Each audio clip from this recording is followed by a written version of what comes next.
ಹಿಂದೂ ಸಮಾಜೋತ್ಸವಕ್ಕೆ ಆಗಮಿಸಿರತಕ್ಕಂಥ ನನ್ನ ಉಸಿರಿನಲ್ಲಿ ಬೆರೆತ ಹಿಂದೂ ಸಹೋದರ ಸಹೋದರಿಯರ ಬಂಗಾರದ ಪಾದಗಳಿಗೆ ನನ್ನ ನಮಸ್ಕಾರ. ವೇದಿಕೆ ಮೇಲೆ ಆಸೀನರಾಗಿರ್ತಕ್ಕಂಥ ಪರಪೂಜ್ಯ ಶ್ರೀ ಶ್ರೀ ಸೌಮ್ಯಾನಂದ ಸ್ವಾಮೀಜಿಗಳು, ಬಾಲ್ಯಾವಸ್ಥೆಯಿಂದ ಅವರ ಒಡನಾಟ ಇದೆ. ಆ ಮಠದಲ್ಲೇ ನಾನು ಆಡಿ ಬೆಳೆದಂಥವನು.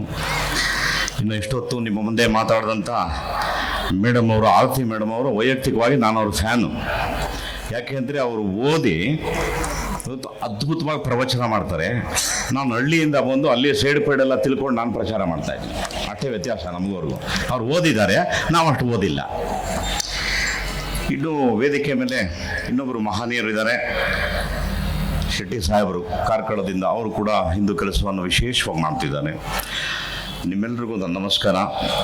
ಇವತ್ತು ಏನು ಹಿಂದೂ ಸಮಾಜೋತ್ಸವ ಕಾರ್ಯಕ್ರಮ ಇಲ್ಲಿ ನಡೀತಾ ಇದೆ, ನನ್ನ ಒಂದು ಆಸೆ ಇದು ಕರ್ನಾಟಕದ ಪ್ರತಿ ಹಳ್ಳಿ, ಗ್ರಾಮ, ತಾಲೂಕು ಅಥವಾ ಜಿಲ್ಲೆ ಎಲ್ಲದರಲ್ಲೂ ಕೂಡ ಇದು ಬರಬೇಕಾಗುತ್ತೆ. ಮೇಡಮ್ ಅವರು ಮಾತಾಡ್ತಾ ಇರೋಂಥ ಮಾತುಗಳನ್ನ ಭಾಳ ತೀಕ್ಷ್ಣವಾಗಿ ನಾನು ಆಲಿಸ್ತಾ ಇದ್ದೆ. ಅವರು ಕೆಲವು ಮಾತುಗಳು ನನಗೆ ಭಾಳ ಇಷ್ಟ ಆಗುತ್ತೆ. ಮೆಕಾಲೆ ಬಗ್ಗೆ ಹೇಳಿದ್ರು. ಮೆಕಾಲೆ ಆತ ಕೂಡ ಅಮೆರಿಕದ ಒಬ್ಬ ಸಂಸದ 18ನೇ ಶತಮಾನದಲ್ಲಿ. ಅಮೆರಿಕ ತಾನೇ ಅವರು, ಲಂಡನ್, ಇಂಗ್ಲಿಷ್. ಭಾರತವನ್ನು ಆಳ್ತಾ ಇದ್ದಂಥ ಬ್ರಿಟಿಷರಿಗೆ ನಮ್ಮ ಹಿಂದೂಗಳನ್ನ ಕಂಟ್ರೋಲ್ ತಗೊಳಕ್ಕಾಗ್ತಾ ಇರಲಿಲ್ಲ. ಯಾಕೆಂದರೆ ಅಷ್ಟು ಗಟ್ಟಿಯಾದಂಥ ಅಡಿಪಾಯ ನಮ್ಮದಾಗಿತ್ತು. ಆಗ ಆತ ಅವ್ರ ಸಂಸದಲ್ಲಿ ಹೇಳ್ತಾನಂತೆ, ನೀವು ನನಗೆ ಬಿಟ್ಬಿಡಿ ಆ ಜವಾಬ್ದಾರಿ, ನಾನು ಭಾರತವನ್ನು ಹೆಂಗೆ ಬೆಂಡೆತ್ತಬೇಕು ನನಗೆ ಗೊತ್ತಿದೆ, ನಂಗೆ ಅವಕಾಶ ಕೊಡಿ. ಯಾರೂ ನಂಬಲಿಲ್ವಂತೆ. ಹೇಗೆ ಅಂತ ಕೇಳಿದಾಗ ಆತ ಹೇಳಿದ ಒಂದೇ, ಅವರು ಮ್ಯಾಗ್ನೆಟೈಸ್ ಆಗಿಬಿಟ್ಟಿದ್ದಾರೆ ಸಿಸ್ಟಮಲ್ಲಿ. ಅದನ್ನು ಒಡೆಯಕ್ಕೆ ಒಂದೇ ದಾರಿ ಇರೋದು, ನಮ್ಮ ಆಂಗ್ಲ ಸಿಸ್ಟಮ್ನ ಅವ್ರ ಮೇಲೆ ಹೇರಬೇಕು. ಸುಮ್ಮನೆ ಹೋದರೆ ಆಗಲ್ಲ, ನಾವು ಹೇಳಿದ್ರು ಆಗೋಲ್ಲ. ಅಲ್ಲಿರೋರನ್ನೇ ಟೋಕನ್ ನೋಡೋದು ಹಾಕೋಬೇಕು, ಅವ್ರ ಬಾಯಿಗೆ ಮಣ್ಣು ಹಾಕಬೇಕು, ಅವ್ರ ಹತ್ರ ಬೆಂಕಿ ಅಂಟಿಸ್ಬೇಕು. ಅವ್ರ ಊರಲ್ಲಿ ಇರೋನೇ ತಿರುಗಿ ಬಿದ್ದಾಗ ನಿಧಾನಕ್ಕೆ ಕ್ಯಾನ್ಸರ್ ಥರ ಅದು ಹರಡುತ್ತೆ. ಆಗ ಒಂದು ದಿನ ಇಡೀ ಭಾರತ ನಮ್ಮ ಮಾತನ್ನು ಕೇಳಂಗೆ ಆಗುತ್ತೆ ಅಂತ ಹೇಳಿ ಅವನ ವಿದ್ಯಾ ಪದ್ಧತಿಯನ್ನು ನಮಗೆ ತುರುಕದ. 1000 ವರ್ಷದ ಹಿಂದೆ ಯಾರು ಮುಸಲ್ಮಾನರ ಆಕ್ರಮಣ ನಮ್ಮ ಮೇಲೆ ಆಯ್ತಲ್ಲ, ಆ ಸಮಯದಲ್ಲಿ ನಮ್ಮ ದೌರ್ಭಾಗ್ಯ, ನಾವು ಶಿವ ದೊಡ್ಡವನು ಇಲ್ಲ ನಮಗೆ ವಿಷ್ಣು ದೊಡ್ಡವನು, ಈ ಒಂದು ತಾರತಮ್ಯ ಯಾವಾಗ ನಮಗೆ ಬಂತು, ಆಗ ನೋಡಿ ಅವರಿಗೆ ಒಂದು ಹಬ್ಬ ಆದಂಗೆ ಆನಂದ ಆಯಿತು. ದಿಸ್ ದ ರೈಟ್ ಟೈಮ್, ಬೆಂಕಿ ಇಡೋದಕ್ಕೆ ಇದು ಸರಿಯಾದ ಜಾಗ, ಯಾರ್ಯಾರಿದ್ದಾರೆ ಹೇಳ್ಕೊಳ್ಳಿ ಅಂತೇಳಿ ಹಂಗೆ ಕಡ್ಡಿಗೀರಿ ಅಂಟಿಸಿದ್ರು. ಎಲ್ಲರಿಗೂ ಅಂಟ್ಕೊಂಡು ಉರಿತು. ಇಬ್ಬರಿದ್ರು ನಮ್ಮಲ್ಲಿ. ಅವ್ರು ಹೇಳ್ದಂಗೆ ಸನಾತನ ಕಾಲದಿಂದ ಋಷಿಗಳಿದ್ರು. ಅವ್ರಿಗೆ ಯಾರೂ ಪಾಠ ಮಾಡಲಿಲ್ಲ. ಧ್ಯಾನಾವಸ್ಥೆನಲ್ಲಿ ಅವರು ಕೂತಾಗ ಅವ್ರಿಗೆ ಒಂದು ವಿಶೇಷವಾದ ಧ್ವನಿಯ ಮುಖಾಂತರ ಅವ್ರಿಗೆ ಗೊತ್ತಾಗ್ತಾ ಇತ್ತು. ಅದನ್ನೇ ಅವರು ಉಲ್ಲೇಖ ಮಾಡಿ, ಅದೇ ಇವತ್ತು ಉಪನಿಷತ್ತುಗಳಾಗದಂಥದ್ದು, ಅದೇ ವೇದ ಮಂತ್ರಗಳಾಗಿದ್ದು, ಅದೇ ಇವತ್ತು ಎಲ್ಲ ನಮಗೆ ಏನು ಹಿಂದೂಗಳಿಗೆ ಸಿಕ್ತಂಥ ಎಲ್ಲ ಗ್ರಂಥಗಳು ಋಷಿಮುನಿಗಳಿಂದ ಬಂದಿದ್ದು. ಅವ್ರು ಹೇಳಿದ್ರು, ಜೀನ್ಸಲ್ಲಿ ಅದಿದೆ ಅಂತ ಹೇಳಿದ್ರು. ಸತ್ಯ, ಜೀನ್ಸಲ್ಲಿದೆ. ಉದಾಹರಣೆಗೆ ನೀವೇ ನೆನಪು ಮಾಡ್ಕೊಳ್ಳಿ, ಮನೆಯಿಂದ ಯಾವತ್ತು ಆಚೆ ಹೋಗ್ತಾ ಇದ್ದೀರಿ, ನಿಮಗೇನೋ ಒಂದು ಅಪಶಕನ ಅಂತ ಒಂದು ಫೀಲ್ ಬರುತ್ತೆ. ಇವತ್ತು ಯಾಕೋ ನನಗೆ ಟೈಮ್ ಸರಿ ಇಲ್ಲ ಅಂತ ಅನಿಸುತ್ತೆ. ಅದು ನೀವು ಆಚೆ ಹೋದಾಗ ಅದು ನಿಜವಾಗುತ್ತೆ. ಅದೇ ಋಷಿವಾಣಿಗಳು ನಿಮಗೆ ಬರೋದು. ಅದನ್ನು ಗುರುತಿಡಿತಾ ಇಲ್ಲ ನಾವು ಯಾರು. ಯಾಕೆಂದರೆ ನಮ್ಮಲ್ಲಿ ಇಬ್ಬರು ಉಟ್ಕೊಂಡಿದ್ರು. ಚಾರುವಾಕ್ಯ ಬಂದಿದ್ದ, ಆತನು ಋಷಿ ಅಂತ ಒಪ್ಕೊಂಡಿದ್ರು. ಅವನು ಎಷ್ಟು ಚೆನ್ನಾಗಿ ಹೇಳ್ಕೊಟ್ಟ, ತಲೆ ಕೆಡಿಸ್ಕೋಬೇಡ್ರಿ, ಚೆನ್ನಾಗಿ ಸಾಲ ಮಾಡಿ ತುಪ್ಪ ತಿನ್ನಿ, ಎಣ್ಣೆ ಹಾಕೊಳ್ಳಿ, ಖುಷಿಯಾಗಿರಿ, ಯಾರು ಸಿಕ್ಕಿದ್ರೆ ಕರ್ಕೊ ಹೋಯ್ತಾ ಇರಿ, ಹೆಂಗೆ ಬೇಕಾರಿ ನೋಡಿ, ಏನು ಖುಷಿ ಆಗ್ಬಿಡುತ್ತೆ ಎಲ್ಲರಿಗೂ. ಅಂದರೆ ಅಲ್ಲೇ ಸಿಸ್ಟಮೇ ಇಲ್ಲ. This very beautiful. ಇದಕ್ಕೆ ನಾವು ಅಡಾಪ್ಟ್ ಆಗ್ಬಿಟ್ರೆ ಹೆಂಗೆ ಅನ್ನೋ ಒಂದು ಬಂದರು. ಆ ಜನ್ರೇಷನ್ ಇದಾರಲ್ಲ, ಅವರೇ ಇವತ್ತು ಡಿಸೆಂಬರ್ 31 ಬ್ರಿಗೇಡ್ ರೋಡಲ್ಲಿ ಅಂತಾರಲ್ಲ, ಅವರೇ ಚಾರುವಾಕ್ಯನ ಸಂತತಿಗಳು. ಅಲ್ಲಿದ್ದವರೇ ಬಂದು ಇವತ್ತೆಲ್ಲ ಹಂಗಿರ್ತಾ ಇರೋದು. ಈ ಋಷಿಗಳಿಗೆ ಸಂತತಿಗಳಿದಾರಲ್ಲ, ಟಿವಿ ಆನ್ ಮಾಡಿರೋ ಬಾಯಿ ಮಣ್ಣಾಕ ನೋಡಿ ಹೇಗಿದ್ದಾರೆ ನೋಡಿ, ಅವಳು ಯಾವ ಥರ ಲಂಗ ಹಾಕಿದ್ದಾಳೆ ನೋಡಿ, ಇವರು ಅಂತ ಬೈಕ್ ಅಂತಾರಲ್ಲ, ಇವರು ಇಲ್ಲಿರೋರು. ಈಗ ಮಜಾ ಏನು ಅಂದರೆ ಇವ್ರನ್ನ ತಿದ್ದಿ ಸರಿದಾರಿಗೆ ತರಬೇಕು ಅಂತ ಏನು ಅಂದರೆ ಬಲವಂತಿಕೆಯಲ್ಲಿ ಆಗೋದಿಲ್ಲ. ಬಲವಂತಿಕೆಯಲ್ಲಿ ಯಾವ ಇದನ್ನು ನಾವು ಬದಲಾವಣೆ ಮಾಡೋಕ್ಕಾಗೋದಿಲ್ಲ. ಪ್ರೀತಿ ಮತ್ತು ಪ್ರೇಮದಲ್ಲಿ ಮಾತ್ರ ಅವ್ರನ್ನ ಸೆಳಿಬೋದು. ಇದಕ್ಕೆ ಯಾರು ಮುಖ್ಯ ಅಂತ ನೀವು ಚರ್ಚೆ ಮಾಡಿ ನೋಡಿದಾಗ ನಿಮ್ಮ ಮನೆಯಲ್ಲಿ ಒಂದು ಮಹಾನ್ ಶಕ್ತಿ ಇದೆ. ಆ ಶಕ್ತಿಯ ಹೆಸರೇ ಅಮ್ಮ, ನಮ್ಮ ತಾಯಿ.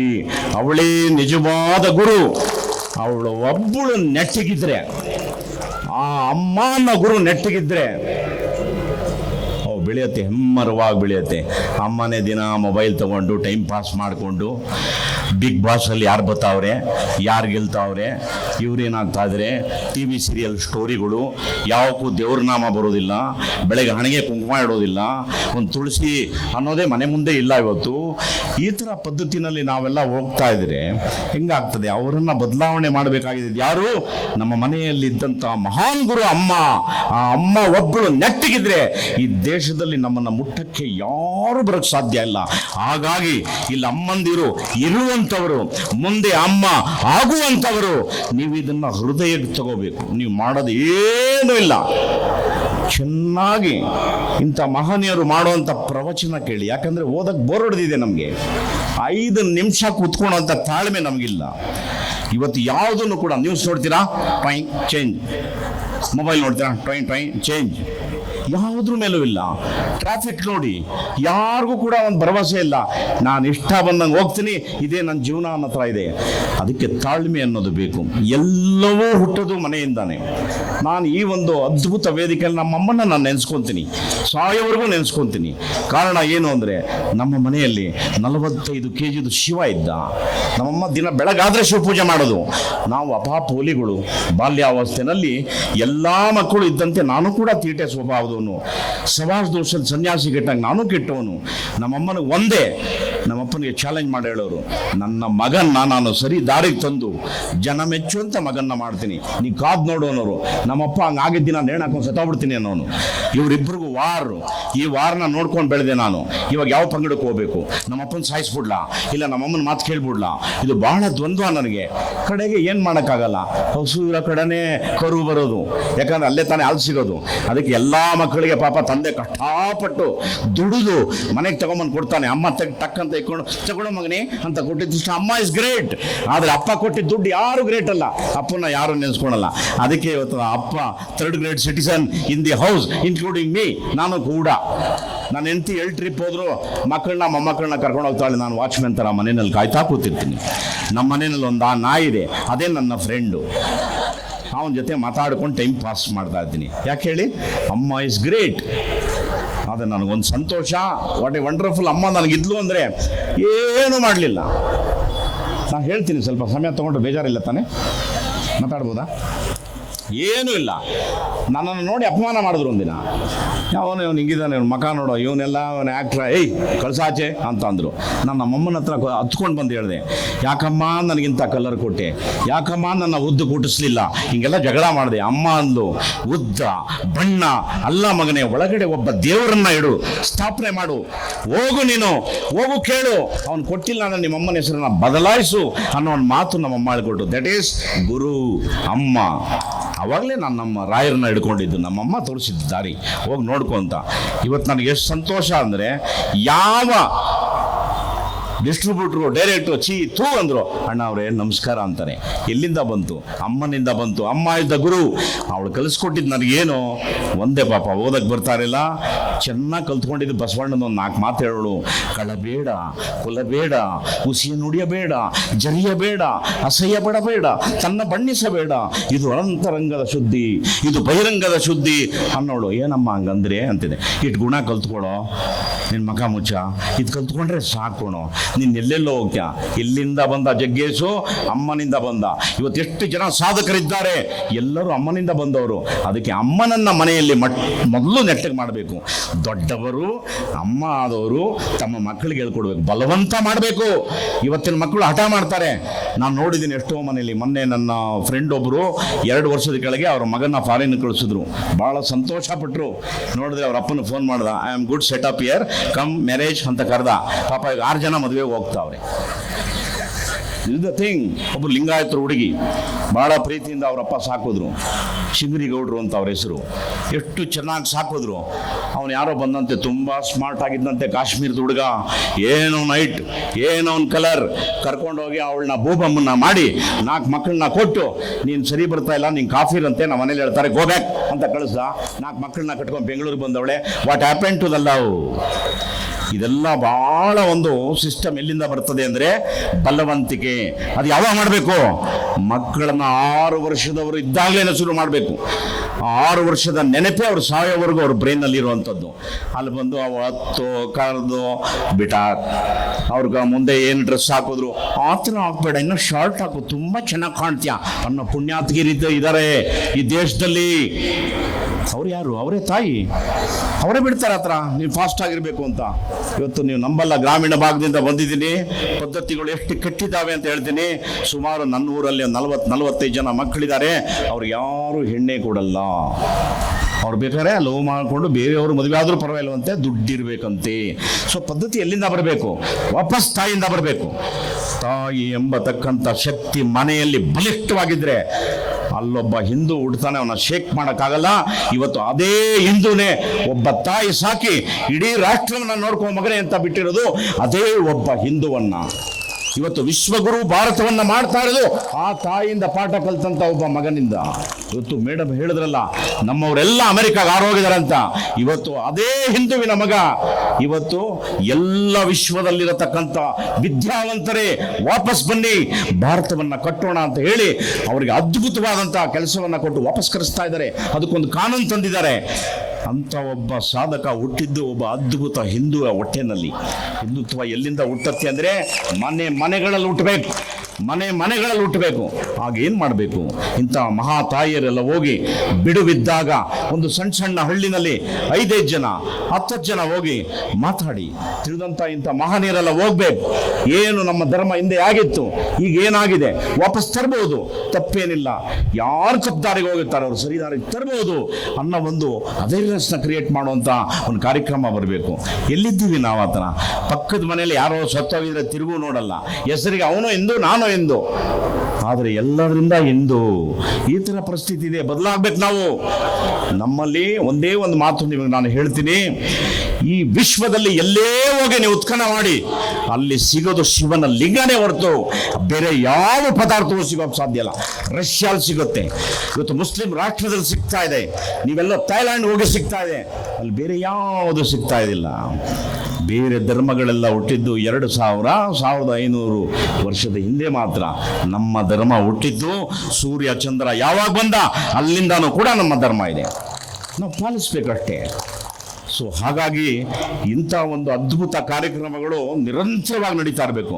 ನಡೆದಾಗ ಮಾತ್ರ ಅದ್ಭುತ ವಿಚಾರಧಾರೆಗಳು ಬರ್ತದೆ, ಪರಿವರ್ತನೆಗಳಾಗ್ತದೆ. ನಾವು ನಮ್ಮ ಮಕ್ಕಳನ್ನು ಯಾವ ರೀತಿ ಬೆಳೆಸ್ತೀವಿ ಅದರ ಮೇಲೆ ಹೋಗ್ತಾ ಇರುತ್ತೆ.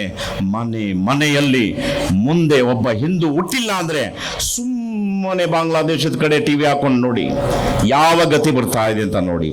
ಅವರೆಲ್ಲ ಕಮ್ಮಿ ಜನ ಇದ್ದಾಗ, ಸರ್ ನಮಸ್ಕಾರ ಸ್ವಾಮಿ, ಹೆಂಗಿದ್ದೀರಾ, ಚೆನ್ನಾಗಿದ್ದೀರಾ, ಸೆಕ್ಯುಲರ್ ಸ್ವಾಮಿ ಅಂತಾರೆ. ಸ್ವಲ್ಪ ಜನ ಮೇಲಾಯ್ತು ಅಂದರೆ ಕತ್ತಿ ತೆಗೆದು ಹೊಟ್ಟೆಗೆ ಚುಚ್ತಾ ಇರ್ತಾರೆ, ನಿಮ್ಮನ್ನು ಜಾಗ ಖಾಲಿ ಮಾಡಿ ಓಡಿಸ್ತಾ ಇರ್ತಾನೆ. ಇಂಥ ಪದ್ಧತಿ. ಆಗ ನೀವು ಯಾರನ್ನ ದೂಷಿಸ್ತೀರಿ, ಯಾರನ್ನ ಬೈಕೊಂತೀರಿ? ನಾವು ಯಾವ ಧರ್ಮದವ್ರನ್ನೂ ಬೈಕಬೇಕಾಗಿಲ್ಲ. ನಾವು ನೆಟ್ಟಗಿದ್ರೆ ಸಾಕು, ಎಲ್ಲರನ್ನೂ ಅಳ್ಳಾಡಿಸ್ಬೋದು ವಿಶ್ವದಲ್ಲಿ. ನೋಡ್ತಾ ಇದ್ದೀರಿ ಇವತ್ತು ನಮ್ಮ ಮೋದಿಯವರು ಮಾಡ್ತಾರಂತ ಒಂದು ಕಾರ್ಯಕ್ರಮ ನೋಡ್ತಾ ಇದ್ದೀರಿ.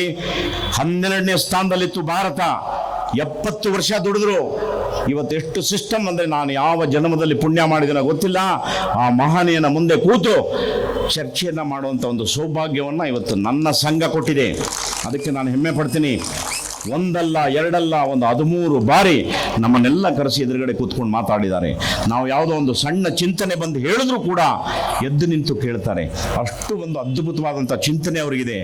ಎಂಥ ಬ್ಯೂಟಿಫುಲ್ ಅಂದರೆ, ಒಬ್ಬ ಸಾಮಾನ್ಯ ಮಂತ್ರಿ ಯಾರೇ ಇರಲಿ, ಅವ್ರಿಗೆ ಹೋಗ್ಬಿಟ್ಟು ಈ ಒಂದು ದೇಶದಲ್ಲಿ ಈ ಪರಿಸ್ಥಿತಿ ಬದಲಾವಣೆ ಆದರೆ ಚೆನ್ನಾಗಿರುತ್ತೆ ಅಂದರೆ ಸಾಕು, ವಿತಿನ್ 15 days ಅದು ಕಾರ್ಯಕ್ರಮ ಆಗುತ್ತೆ, ವಾಪಸ್ ಲೆಟ್ರ್ ಬರುತ್ತೆ ನಿಮಗೆ. ಇದು ವೈಯಕ್ತಿಕವಾಗಿ ನಾನು ಅಂದ್ಕೊಂಡಿರೋದು. ಅವರಿಗೆ ಯಾವ ಕೆಲಸವೂ ಇಲ್ಲ, ಹಿಂದೂ ಸಾಮ್ರಾಜ್ಯವನ್ನು ಕಟ್ಟದೇ ಕೆಲಸ ಇರಬಹುದು. ಸರ್ವಧರ್ಮವನ್ನು ನಾವು ಗೌರವ ಕೊಡಬೇಕು, ಯಾಕಂದರೆ ಅಂಬ್ರಲ, ಸನಾತನ ಧರ್ಮ ಇದೆ ಅಂಬ್ರಲ, ಎಲ್ಲರೂ ಅದರೊಳಗಡೆ ಬಾಳ್ಬೇಕು. ಅದಕ್ಕೆ ಅವರೆಲ್ಲರಿಗೂ ಸಹಕಾರ ಮಾಡ್ತಾರೆ. ಆದರೆ ನಮ್ಮತನವನ್ನು ನಾವು ಬಿಟ್ಕೊಡ್ಬಾರ್ದು, ನಮ್ಮ ಹಬ್ಬವನ್ನು ಬಿಡಬಾರ್ದು, ನಮ್ಮ ಹರಿದಿನಗಳನ್ನ ಬಿಡಬಾರ್ದು, ನಾವು ಫಾಲೋ ಮಾಡಿಕೊಂಡು. ಇವತ್ತು ನನಗೆ ಎಷ್ಟು ಖುಷಿ ಆಗುತ್ತೆ ಅಂದರೆ, ಅದೊಂದು ಫ್ರೀ ಬಸ್ ಬಿಟ್ಟವ್ರೆ. ಬಿಟ್ಟಿದ ತಕ್ಷಣ ಸದ್ಯ ಎಲ್ಲೆಲ್ಲಿ ಹೋಗ್ಬಿಡ್ತಾರೋ ಅಂದ್ಕೊಂಡಿದ್ದೆ. ಎಲ್ಲರೂ ದೇವಸ್ಥಾನ ಕಡೆ ಹೋಗ್ತಿದ್ದಾರೆ. ಮಠದವ್ರಿಗೆ ಊಟ ಹಾಕೋಕ್ಕಾಗ್ತಾ ಇಲ್ಲ, ದೇವ್ರ ಸತ್ಯ ಅಲ್ಲಿ ಊಟ ಆಗ್ತಾ ಇಲ್ಲ. ನನಗೆ 2-3 ಮಠದವ್ರು ಅಂದರು, ನಾವು ಒಂದು 120 ಕ್ರೋರ್ಸಲ್ಲಿ ಮೇಂಟೆನೆನ್ಸ್ ಆಗ್ತಾಯಿತ್ತು, ಇದು ಯಾವುದೋ ಬಸ್ ಬಿಟ್ಟ ಮೇಲೆ ಯಾಕೋ 300 ಕ್ರೋರ್ಸ್ಗೆ ಹೋಗ್ಬಿಟ್ಟಿದ್ದು, ಯಾರೋ ಕಾಸೇ ಕೊಡ್ತಾ ಇಲ್ಲ ಅಂದರು. ಹಾಗಾಗಿ ಯಾವುದೇ ದೇವಸ್ಥಾನಕ್ಕೆ ಹೋಗಲಿ, ದಯಮಾಡಿ ಜೋಬು ಕೈ ಹಾಕಿ 10 ಪೈಸಾ 1 ರೂಪಾಯಿ ಹುಡುಕ್ಬೇಡಿ, ನಿಮ್ಮ ಕಾಲಿಗೆ ಬೀಳ್ತೀನಿ. ಅಟ್ಲೀಸ್ಟ್ 100 ರೂಪೀಸ್ ಹಾಕಿ ದೇವಸ್ಥಾನಗಳಿಗೆ ಹಾಕಬೇಕು. ನಾನು ತುಂಬ ಜನ ನೋಡ್ತೀನಿ, ಮಂಗಳಾರತಿಗೆ ಅಂದ್ಕೊಂಡು ಮತ್ತೆ ಸ್ವಾಮಿ ಕುಂಕುಮ ಕೊಡಿ ಅಂತ ಎಸ್ಕೇಪ್ ಆಗ್ಬಿಡ್ತಾರೆ. At least minimum 100 rupees. ದಾನಕ್ಕಿಂತ ಶ್ರೇಷ್ಠವಾದ ಯಾವುದೂ ಇಲ್ಲ ಪ್ರಪಂಚದಲ್ಲಿ. ನೀವು 1 ರೂಪಾಯಿ ದುಡ್ಡು 10 ಪೈಸಾ ದಾನ ಮಾಡುವಂಥ ಗುಣವನ್ನು ಅಳವಡಿಸ್ಕೋಬೇಕು. ನಾನು ಸತ್ಯ ಹೇಳ್ತೀನಿ, ನಮ್ಮ ತಾಯಿಯ ಒಂದು ಆಸೆ ನೆರವೇರಿಸಬೇಕು ಅಂತ ನನ್ನ ಗ್ರಾಮದಲ್ಲಿ ಮೇಡಮ್ ಅವರೇ 5 ದೇವಸ್ಥಾನಗಳನ್ನ ನಾನು ಸ್ವಂತ ದುಡ್ಡಲ್ಲಿ 6 ಕೋಟಿ ರೂಪಾಯಿ ಖರ್ಚು ಮಾಡಿಬಿಟ್ಟು ನಮ್ಮ ತಾತ ಮುತ್ತಾತಂದ್ರು ಮಾಡೋದು ಎಲ್ಲವೂ ಮಾಡಿದೆ. ನನ್ನ ಬಂಧುಗಳು ಏನಂದ್ರು ಗೊತ್ತಾ, ತುಂಬ ಖುಷಿ ಆಯಿತು ಅಂದಿಲ್ಲ, ಈ ದುಡ್ಡು ಅದಕ್ಕೆ ಹಾಕೋಕೆ ನಮಗೆ ಕೊಟ್ಬಿಟ್ಟಿದ್ರೆ ಟ್ರ್ಯಾಕ್ಟರ್ ಎಲ್ಲ ತೊಗೊಂಡು ಸೆಟ್ಲಾಗ್ಬಿಡ್ತಾ ಇದ್ವಿ, ಏನಿ ಅಪ್ಪ ಹಿಂಗೆ ಮಾಡೋನೆ, ಅವನು ಆಳು ಬಿದ್ದೋದವನು ಅಂತೆಲ್ಲ ಬೈದರು ನನಗೆ. ನಾನು ಕೇರ್ ಮಾಡಿಲ್ಲ. ನಾನು ಸತ್ತ ಮೇಲೆ ನನ್ನ ಕುರು ಬಿಟ್ಟು ಹೋಗ್ಬೇಕಲ್ಲ, ಏನು ಮಾಡಿದಾನಂತ. ಯಾಕಂದರೆ ನಾವೆಲ್ಲ ಪೀಡೆಗಳು ಬಂದಂಗೆ ಬರ್ತೀವಿ. ಹೆಂಡತಿ, ಮಕ್ಕಳು, ಮೊಮ್ಮಕ್ಕಳು, ದುಡ್ಡು, ಕಾಸು, ಮನೆ ಎಲ್ಲ ಸಂಪಾದನೆ ಮಾಡ್ತೀವಿ. ನಮಗೋಸ್ಕರ ಅಲ್ಲ, ಬೇರೆಯವ್ರಿಗೆ ಕೊಟ್ಬಿಟ್ಟು ತಗೊಳಪ್ಪ ಅಂದ್ಬಿಟ್ಟು ಸತ್ತೋಗ್ಬಿಡ್ತೀವಿ. ಇದಕ್ಕೆ ನಾವು 50 ವರ್ಷ ದುಡಿತೀವಂತೆ. ಸರ್, ಈ ಕಡೆಯಿಂದ ಆ ಕಡೆ ನಂದೆ, ಈ ಕಡೆಯಿಂದ ಆ ಕಡೆ ನಂದೆ, ಇವೆಲ್ಲ ನಂದೆ. ಬ್ಯಾಂಕಲ್ಲಿ ಎಷ್ಟಿದೆ?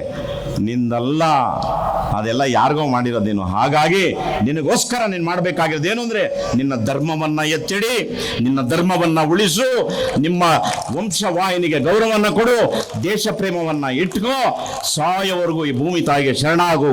ಇಡೀ ವಿಶ್ವದಲ್ಲಿ ದೇಶಕ್ಕೆ, ಯಾವ ದೇಶಕ್ಕೂ ಕೂಡ ಒಂದು ದೇವರ ಒಂದು ಇದನ್ನ ಇಟ್ಟಿಲ್ಲ. ಭಾರತ ಮಾತೆ ನೋಡಿ ಹಿಂಗಿದೆ ಕೈ ಅಂದರೆ, ಬನ್ನಿ ಎಲ್ಲರೂ, ಬನ್ನಿ ನೀವೆಲ್ಲರೂ ನಮ್ಮವರು. ಬೇರೆ ಎಲ್ಲ ನೋಡಿ ಹಿಂಗೆಲ್ಲ ಇದೆ, ಹಿಂಗೆ ಹಿಂಗೆ ಹಿಂಗೆಲ್ಲ ಇದೆ. ಮ್ಯಾಪು, ನಮ್ಮ ಇಂಡಿಯಾ ಮ್ಯಾಪೇ ಹಿಂಗಿರೋದು. ಹಿಂಗೆ 2 ಕೈ ಚಾಚಿದ ಅಮ್ಮನ ಥರ ಇದೆ. ಕರ್ನಾಟಕಕ್ಕೆ ತಾಯಿ ಭುವನೇಶ್ವರಿ ಅಂತ ಕರೀತಾರೆ, ಕನ್ನಡ ತಾಯಿ ಅಂತ ಕರೀತಾರೆ.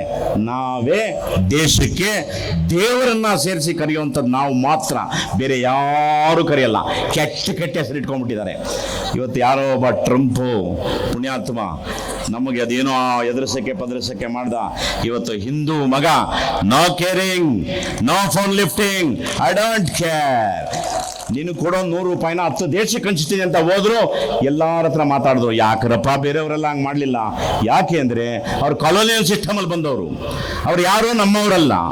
ಅವರು ಯಾಕೆ ನಮ್ಮತನ ಬೇಕು? ನಮ್ಮವರು ಬಂದಿದ್ದಾರೆ, ನಮ್ಮವರು ಒಂದಾಗೋಣ, ನಾವು ಅವರೆಲ್ಲ ಸಂಕಲ್ಪ ಮಾಡೋಣ. ಹಿಂದೂ ಸಾಮ್ರಾಜ್ಯ ಬೆಳೀಲಿ, ಹೆಮ್ಮರವಾಗಲಿ, ಎಲ್ಲರನ್ನೂ ಅಳ್ಳಾಡಿಸ್ಲಿ. ವಿಶ್ವ ನಮ್ಮದೇ ಮುಂದೆ. ನಮಸ್ಕಾರ, ಧನ್ಯವಾದ.